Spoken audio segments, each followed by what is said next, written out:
What's up everyone, welcome back to Techno Geek. Hopefully if you noticed a big improvement in video quality since the last video. I've been upgrading the studio now and I have a DSLR, some lights, and a decent mic, so I'm not recording my audio using my iPhone anymore.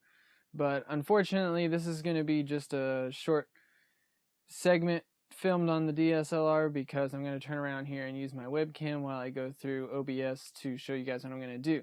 Anyways, I wanted to cover a topic today that a coworker of mine suggested. He asked me, what steps do I take to remove viruses from my PC? And I thought, that would be a great idea for a video.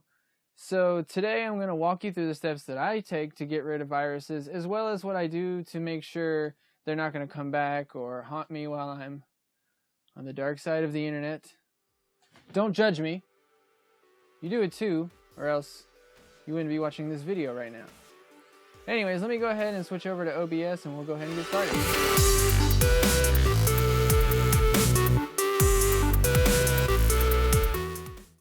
Now when I think there's a virus on my PC, the first thing that I will do is disable my internet connection. Not just disconnect, like you can just click here and click disconnect. That's not all we want to do. Sometimes attackers will program their software to know when it's being detected by a virus program, and it will try to embed itself somewhere deeper, which could turn into an even bigger headache to try to remove those files. So the quick way is to disable your internet connection. In Windows 8.1 and 10, you can hit Windows key 8, and then you can come over here to network connections, or you can just hit W, whichever you prefer. If you're using Windows 7 or below, you can come to the little icon right here where you connect and hit Open Network and Sharing Center, and you'll come over here to change adapter settings, and then you'll be right back here to network connections. Now for network connections, you're going to want to make sure you have everything disabled. Now I don't have an Ethernet cable plugged in, so there's no reason to disable it. So if you just want to unplug your Ethernet cable, that would be fine. But for my Wi-Fi, I want to make sure I disable it. Even if you're not usually connecting to Wi-Fi, if you're connecting through Ethernet, make sure you disable it, because if you do have Wi-Fi in your house, it could connect and you could have problems with those viruses. For virus detection and removal, I use two main programs. Avira free antivirus and Malwarebytes, and there's free and paid versions of each of these. The paid versions do have their benefits, but the average user and gamers should not have to pay for virus and malware protection. Always remember that. So usually I'll start with Malwarebytes, and you do have to run it in administrator mode. It all of a sudden says that my database is out of date. So this is a good chance for me to show you this. You want to make sure that you have the updated database. So apparently I do not anymore. So we're going to have to come back in here and enable our network connection again. And it will enable. And there I go, I'm connected again. And now I need to click update. And it will just automatically update it to the latest version for you. So there we are. That fast. Sometimes it can take a little bit longer, especially if you just went and downloaded it. So we will go ahead and disable this one more time. Alright, so now that that's done and you know this is ready, we're going to just do a quick scan unless things are really bad. That hasn't happened to me in years, but there are so many people out there who don't know how important it is to schedule virus scans, and we'll be discussing that here in a bit. Anytime you suspect your system of being infected, it's best to just save your work, close every application, and just let the scan run, walk away from your computer. So that's what I'm about to do, and I will be back soon. Okay, so I'm back. For you that was probably only less than a second, but for me that was about 10 minutes. I had to do some setting up, so it's taken a little bit longer, but it was about 10 minutes. So you can see here some things were detected, and I want to point out here that they were all collected in the temp folder located behind your app data, which if you're not a very technical user, you won't really access that folder. Only your programs will. And the temp folder is usually accessed when you visit websites, and it's where cookies are kept. So as you can see, I think some things are trying to be malicious. I think this looks like a very suspicious file. Some of these manifests look a little bit suspicious, but I could be wrong. It's possible that these are nothing. They just meet the characteristics of what this program thinks are bad, basically. So anyway, just to be on the safe side, they're all in the temp folder, so it's going to be deleted anyway. Go ahead and just remove them all, and this will remove it in a safe way. And it's going to ask for a restart, but I'm just going to hit no for now. You may want to hit yes. Alright, so we have determined it wasn't too bad, so there's no reason to do a much deeper scan. So what I'm going to do is close this. Now we're going to move over to Avira. And here we go. As you can see, I am up to date, and I just did a virus scan yesterday. Go me. So everything should be fine anyway, but I'm going to go ahead and show you how you can set up a scan. Or you can just hit scan system, or you can come in here and you can set up a custom scan.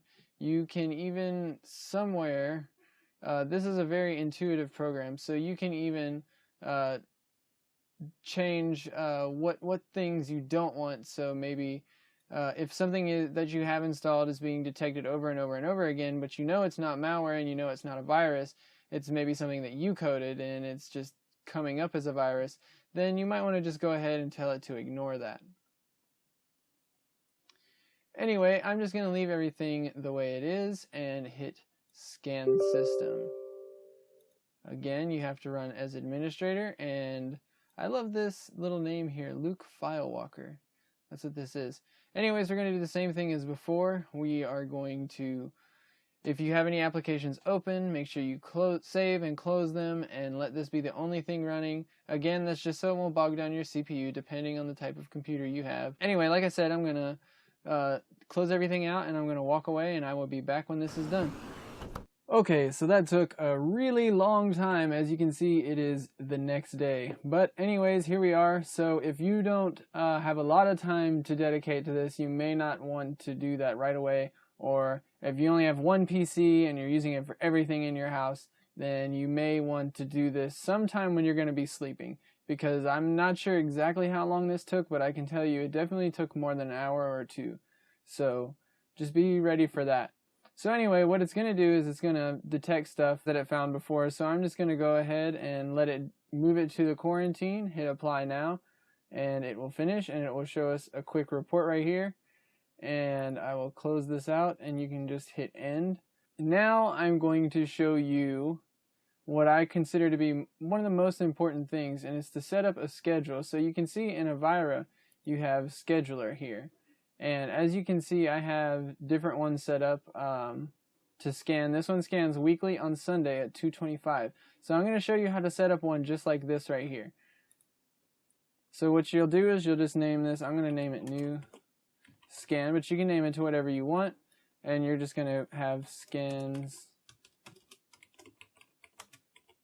the system once weekly.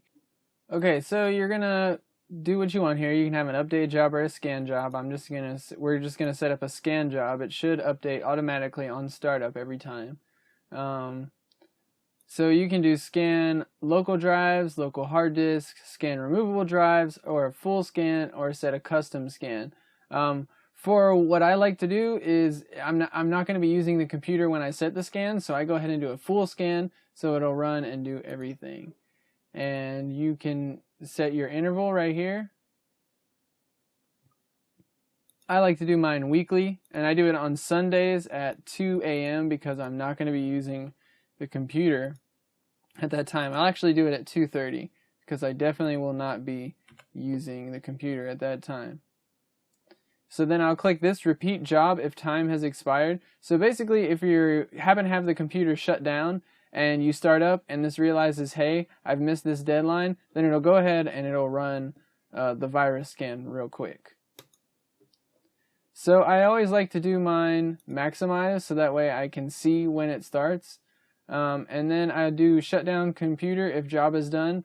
So that way if it has to restart, it's already done and it's just restarted as soon as I turn it back on. Finish, and you can see there it is, new scan. Now I am going to delete that because that would be too many jobs at the same time. So there we go.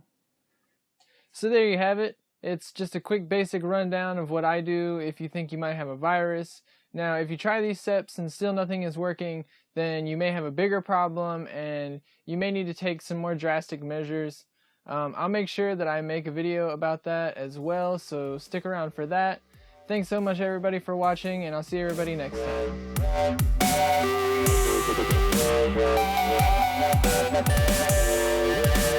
time.